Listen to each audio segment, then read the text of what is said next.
You ever get the feeling you walked right into a room and everyone instantly decided you didn't belong? That's how my Monday started, standing outside these glittering towers in Lisbon in my beat-up jacket, staring at my own reflection on the glass.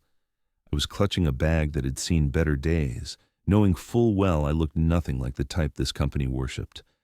My name's Beatrice Sousa, and that day was supposed to be my first big break. The one that finally got me out of the small village in the Alentejo where people don't lock their doors and everybody knows your dog's name. Instead, what I got was a lobby packed with people in sharp fados, gliding across marble like they owned the place, side-eyeing me like I'd shown up for the wrong interview. And there, front and center, was Ricardo, the guy who ran RH, Recursos Humanos, like he was still in high school, king of the cliques, always looking for someone to put down. He spotted me before I could even introduce myself. "So, you're Beatrice?" he called out. "The one from that village somewhere?" The room went quiet enough that I could hear my own heart. Now, I could have tried to blend in, but when Ricardo told me to start at the lonely row of desks near the drafty window, I just nodded and got to work, feeling every pair of eyes on me.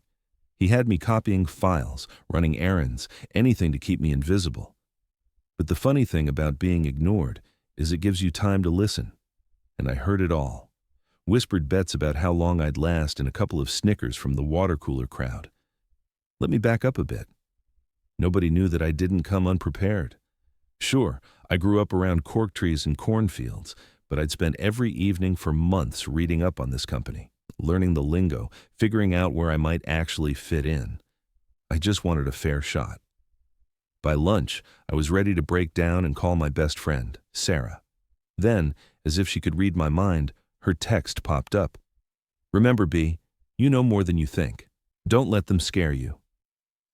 But the real circus came after lunch. Ricardo, making sure everyone was watching, decided I'd make the perfect coffee runner for the big executive meeting. "Let's see if you can handle this without spilling," he announced. My cheeks burned, but I kept it together. When I finally reached the last table, Ricardo leaned back in his chair, that grin stretching wide. "Since you're here, Beatrice, how about telling us a little about yourself?" The whole room turned. I opened my mouth, but he cut me off. "No stage fright. Maybe you're more comfortable out with the cows." The laughter this time wasn't even masked. But then, just as I was about to slink back to my desk, a voice piped up from the far end, a young analyst. "Hey, let her talk. We've all had our first days, right?" So I did something I didn't plan. I spoke. "Actually, if it's all right, I'd like to share what I've been working on." I pulled up a file on the open laptop. Nearby, the presentation I'd been building in secret. I noticed some gaps in our digital marketing. I mapped out a few ideas. Slides popped up, charts, everything. The room changed. One of the senior managers, Dona Gloria, leaned in. "You did this on your own?" "Yes, Senora. From public records, industry reports, customer feedback, I like to know where I'm standing." Even Ricardo looked rattled. By the time I finished, people were nodding. The young analyst gave me a thumbs up under the table. For the first time, I saw curiosity instead of condescension. Dona Gloria spoke up. "This is impressive, Beatrice. We need this energy." Ricardo just sat there, red-faced. The tide had turned. But here's where it gets wild.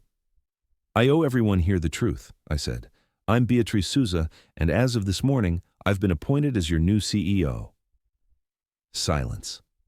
It took a full beat for the news to land, but when Dona Gloria stood up and shook my hand, reality snapped in. "I wanted to see the company from the inside. No filters," I explained.